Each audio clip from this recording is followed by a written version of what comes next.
Hello everybody and welcome. I'm Christo and this is a quick video. We're going to go over some of the things that you can do in EU4, but you can't do in EU5, and I hope they add them. This will be part one of probably many, I imagine, but let's dive straight into it. There's lots of great quality of life features in EU4 that I ideally hope come to EU5. So first off, and to me, honestly, most importantly, you can't have multiple map modes on one hotkey. In fact, more than that, you can't have multiple actions on one hotkey at all.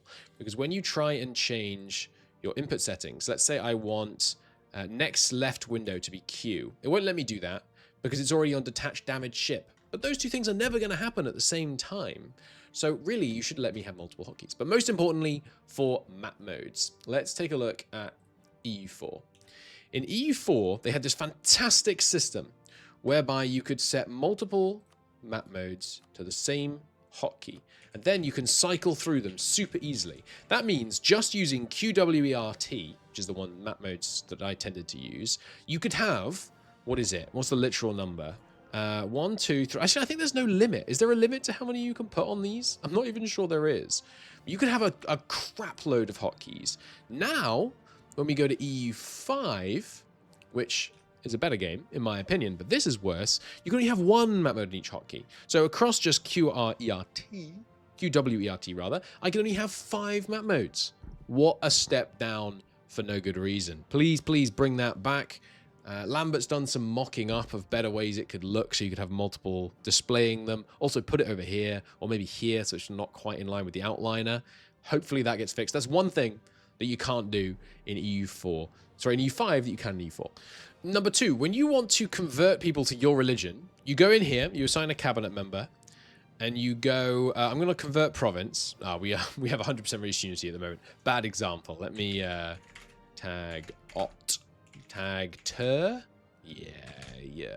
Alt history. Anyway, so you convert, you get your cabinet, you go, hey, I want to convert province. What do I want to convert to? Sunnism, and then I pick a province, right? Let's say Bolu. So now they're off converting Bolu. But in EU4, what I can do is I can tag ter. The more things change, the more they stay the same. And I can go in here and I can say, hey, put this person on autonomous conversion. I wish we had that. I wish we had that in EU5. It would make it much less tedious, especially because there's a ton of freaking provinces and there's loads of things. So auto conversion, auto coring, auto culture conversion. 3 things that you can't do. In EU4 coring, you click one button, it does all of them. I don't know if there is auto culture conversion actually, so I won't count that one. Coring everything all at once and just saying go and core it all. Number 2, auto conversion. So that's 3 things so far that you can't do. Number 4, I wrote this down, and I'm striking it from the list because you can now, which is get a pop-up when your ally breaks your alliance. But you can, they fixed that one, so that's good. So we're still only at 3. However, number 4, be able to see why an alliance is breaking before it breaks, and indeed at any point. So if we're the Ottomans right now, and we ally, let's say, Tunis. We ally Tunis, and then, a bit later on, something changes in our relationship with Tunis. Let's say, where's the... God, I'm so not used to this map mode anymore, this system anymore. Let's say we insult Tunis, and then we... how can we make Tunis hate us? Okay, look, I've tagged around, I've tried to find some AI willing to break an alliance with me, and I just can't do it. But trust me, when the AI wants to break an alliance, a drop down comes up here, you can hover over it, and it tells you the reasons they want to stay in the alliance, and that's not in EU5. Can't believe I spent 10 minutes unable to make the AI want to break an alliance with me, even in debug mode. But anyway, that's one thing that I wish they would bring to EU5, because the reasons to keep an alliance are important. You need to know them, not just the reasons to make an alliance. Number 5 is another one that happily has been fixed, which is to keep alliances even when under the threat of coalition. They've fixed this in a way that has also broken it. Now, the AI is more likely to ally you if you are under threat of coalition, which of course makes no sense, and I've made a mod which fixes that, link in the description. But they are now calculating it sensibly based on the total strength of the coalition versus the strength of your country. which makes perfect sense. It's a good update. They just have literally the word add where they should have the word subtract in the code. So I made a mod that fixes that. So that's number 5. You can't keep allies, but you can because that one's been fixed, but it's also bugged, so I'm keeping it in. That's number 5. Number 6, you can't see the upkeep of a unit before you build it. And you might be saying, yes, you can, Christo. You see it here. Here's the monthly maintenance. But this doesn't really matter. Like, it helps. Don't worry. The cost of these goods can modify it by, in my experience, a bit. But there is also a base monthly ducat maintenance, which is then modified by the cost of these goods. And you can't currently see that. In EU4, you can. So that's 6. Number 7, you can't set provinces of special interest and say, hey, allies, I want these. Therefore, in a war, I get to be the one that gets to occupy them. You can't, therefore, have overlapping special interest that causes conflicts. You can't have knowing where your AI allies want to expand and therefore potentially helping them. But most importantly, if I'm the Ottomans and I'm allied to the Kandarids, if I set this province of special interest and I declare war on Byzantium, they can either have it as special interest and therefore they're going to hate me, or they cannot. And often they will not, meaning when they occupy it, they'll give it to me. So being able to set special interest is really important because it affects not just how alliances form and break, it's about whether you actually end up with occupation of a province. By the way, quick tip, in EU5, if you have occupation of a province, you can right-click on it, then click on this, and then here, in that menu, you can transfer occupation. If it's your subject that occupies it, you can always transfer occupation. Hot tip for you in the middle of this video. You also can't dismiss alerts, which is infuriating. You might be saying, of course you can, Christo. You right-click on it. But as soon as that's next relevant, so if we were to put someone in here, for example, put him in there, and then we were to fire him. How do you even fire cabinet ministers? I haven't really needed to do that. Right-click here, maybe? No? I'm not actually sure how you do that, but I guess I could just assign an action to this. And then it will come back again. I dismissed you. Go away. In EU4, you can shift-click on something, and then it will go away permanently. In EU5, you can't, which means you constantly have all these alerts at the top of your screen, which is a real pain. And that's number 8. Number 9, you can't change the order of things in the outliner. I can change what's in the outliner, which is good and appreciated, but in EU4... and I bet this is going to blow some people's minds because you probably didn't know you could do this. In EU4, the order you add things is the order they stay. So if I want the estates at the bottom, I just check and uncheck them, and now they're down here at the bottom. You can't do that in EU5. Unfortunately, you can't control the order of things in the outliner, and I wish you could.